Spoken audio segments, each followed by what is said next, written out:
Na tayo, may EDC, no? May velvet box naman. Bakit pa magsa-summer job? No? Mali yun. Mali po yun. Pag-vlog natin ng EDC, somehow, summer job, trabaho na rin niya ito, guys. No?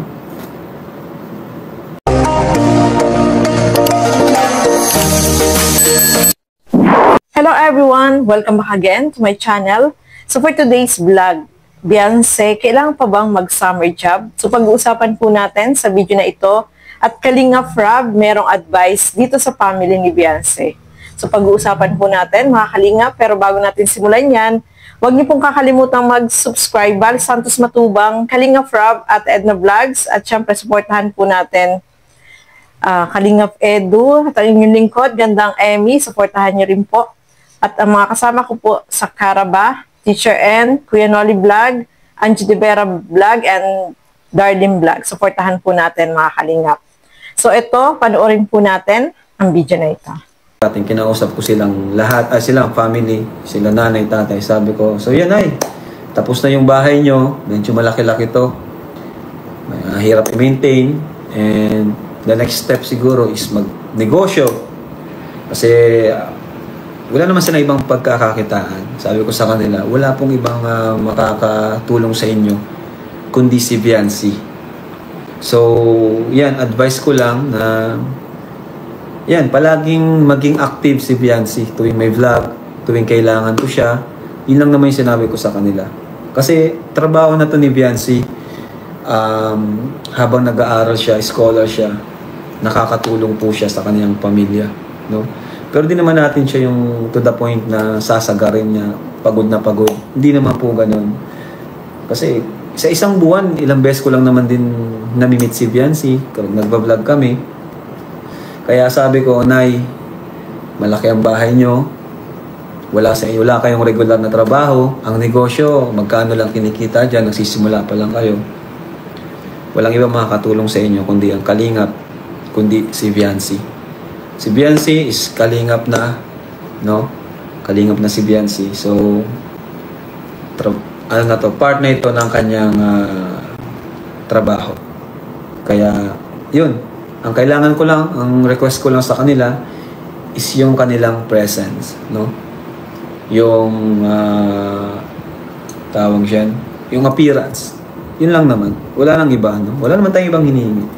Kasi, ang dali lang naman guys mag-vlog, di ba? Isipin nyo guys yung mga estudyante na nagra-racket, nagpa-part-time job, ano yung trabaho nila sa Jollibee. 'Di ba? So mapalad silang lahat, mga Kalingap. Ang hinihiling ko lang sa kanila is yung pag available sila, ano lang, maki-coordinate, 'di ba?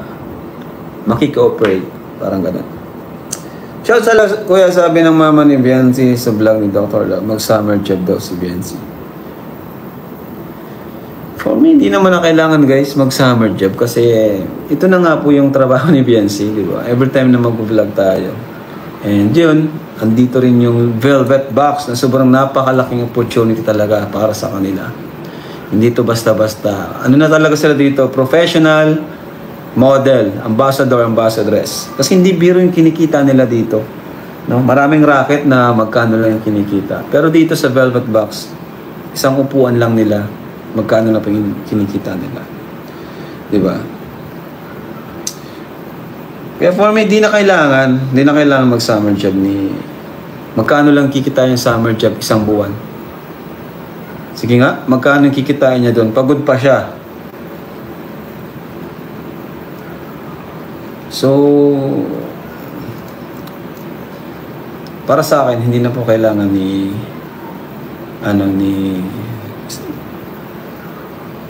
tawag dyan, Beyonce.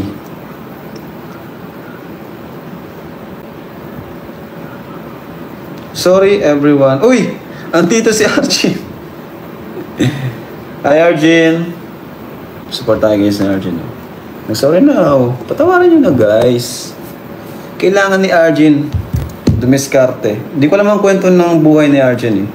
Sige nga, one time nga, puntaan natin ang family ni Arjun kung ano bang talaga nangyari sa Ano ba talaga ang kwento ng buhay ni Arjun? Para naman makilala nyo si Arjun. Grabe yun. No for Arjun daw guys.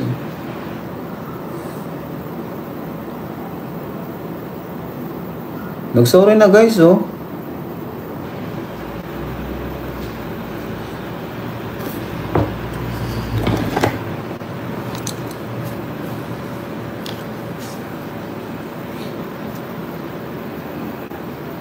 Humingi na guys. Magkapatawaran tayo guys. No?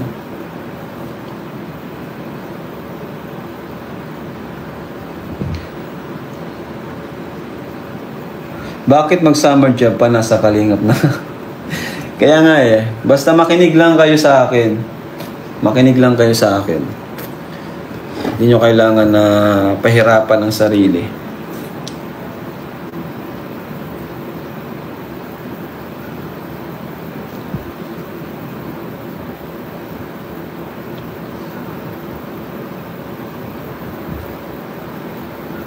Pagbenta. O yun na nga po, part na ng ano yun, yung pag on live selling nila, di ba? Kailan nga lang 23,000 pesos po yung makukuha ni Dan Joy, no?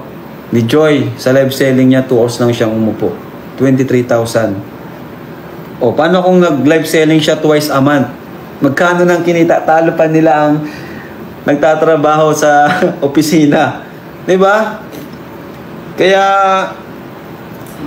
yun, ito, ginawa ko na lahat para sa kanila po. Ginagawa na natin lahat para sa kanila. At marami pa tayong tutulungan na pwede pang ipasok natin na ambassador, ambassadress para matulungan din itong Velvet Box na ito. Kaya maraming salamat sa support nyo sa Velvet Box mga kalingap.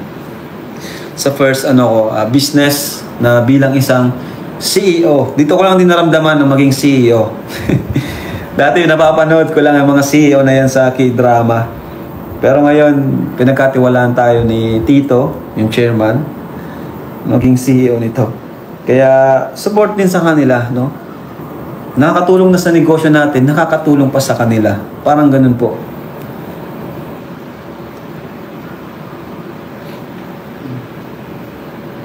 Para sa akin, di kailangan ni Beyonce mag-summer job. Masyado ng pagod yung bata. Yun na nga po, kawawa si Beyonce. Nagbablog. So, eto nga mga kasukay, mga kalingap, no? Alam natin na tapos na yung ribbon cutting, na turnover na yung bahay kila Beyonce. Siyempre, si Kalinga Frab, meron siyang advice dito sa family ni Beyonce, no?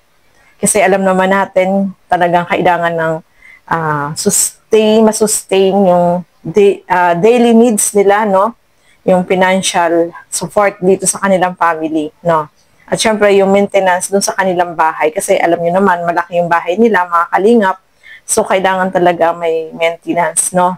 So, ayan nga, nag-advise si Kalinga Frab na kailangan merong silang negosyo na pwedeng pagkakitaan para, syempre, matulungan, masustain yung kanilang pangangailangan. Kasi alam nyo naman po na si Beyonce siya talaga yung nakatulong sa family niya dahil sa mga blessing na nakukuha niya, sa mga binibigay ng mga sponsor, ay malaki yung naitulong ni Beyonce sa family niya, no? At ayun nga, na-advise si Kalinga Frab na kailangan, meron sila syempre na negosyo na pwedeng pagkakitaan. Kasi alam naman natin, marami po sila, no, sa family nila, mga kalingap. At eto pa, no, nabanggit dyan na parang nabanggit daw sa vlog ng mama ni Dr. Love, yung mama ni Beyonce ay parang papapasukin o magsa-summer job itong si Beyonce. So, ang payo naman ni Kalinga Frab dyan is bakit kailangan mag-summer job. So, meron na po siyang si Beyonce is kasali siya sa ambassadress, no, sa The Velvet Box, no. So, may araw sila kung kailan sila mag-live selling. At syempre, meron din naman pong income yan, no, mga kalingap. So, yung pagla-live selling ay importante sa kanila kasi talagang malaki rin po yung kikitain. Kagaya ni Joy, di ba nag-live selling sila Joy? Ang laki po ng kanyang naging kinita, no? 23K within 2 hours. Grabe, no? Ang laki na po nun, mga kalingap. Parang sahod mo na yun sa isang buwan, di ba?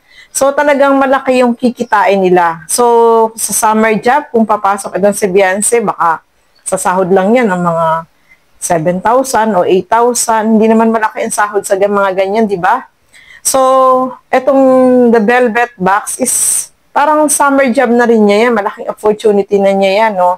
Kasi kung halimbawa, magsa-summer job siya, tapos meron siyang commitment, kagaya niya sa The Velvet Box, kailangan niyang live selling. So, kailangan mag-absent siya doon, no? Kung papasok siya, saka pagod. Mababa lang naman ang sahod doon. So, nagbablog naman si Kalinga Prab. Kapag binablog, meron din naman siyang natatanggap mula kay Kalinga Prab, di ba? So, malaking tulong po yun. Sa summer job, sa tingin ko, mababa lang naman ang sahod dyan. Tapos, pagod-pagod ka pa, di ba? Eh, yung sa The Velvet Box, parang trabaho na rin po niya yun, no? Yun nga pakiusap ni Kalinga Prab, kapag halimbawa, merong mga commitment na dapat na pupuntahan, kagaya na sa pagbablog, may kailangan gagawin. Yung appearance ni Beyonce kailangan, so dapat lagi siyang present at saka dapat active siya, no? Kasi nasa kalingap siya, no? Kasi kapag nasa kalingap ka, talagang maraming ginagawa na biglaan, di ba? Eh kung sa summer job siya, hindi siya basta-basta makaka-absent, di ba? So, sabi nga ni Kalinga Prab, hindi kailangan mag-summer job kasi meron na siyang extra na pagkakakitaan yung The Velvet Box nga na isa siya sa mga ambassadress, no, mga kalingap. At saka pag nagbablog, no, malaking tulong na rin po yun para sa kanila. Kaya, no need, sabi nga ni Kalingap, hindi pwede na mag-summer job itong si Beyonce. Maliit lang naman daw yung kikitain doon, tapos pagod-pagod pa, mga kalingap. So, kailangan talaga meron ding extra pinagkakakitaan yung parents niya. Sa tingin ko naman po, no, mga kalingap, merong nakalaan na negosyo para dito sa kanila, kila Beyonce. Di ba, na ano na natin dati na yung sponsor ay magbibigay sa kanila ng pang kabuhayan para sa sari-sari store doon sa harap ng bahay nila, no, mga kalingap. So, wait lang natin yan, mga kalingap.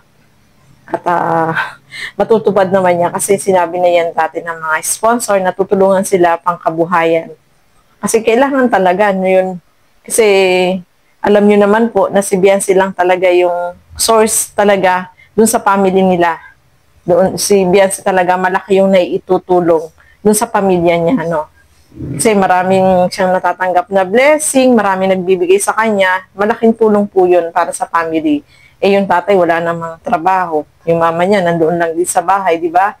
So kailangan talaga, meron silang kahit tindahan dun sa harap nila, malaking tulong po yun. Lalo na kung yung tindahan ay kompleto sa yung maraming paninda. So okay din dun kasi nasa tabing kalsada, no, mga kalingap, daanan po yung nila, yung lugar nila. Kaya maganda din na magkaroon doon ng tindahan. So, ayan.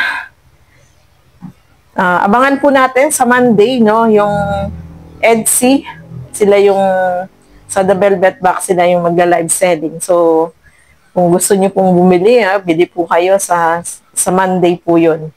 Sila yung magla-live selling. So, abangan po natin yun, mga kalingap.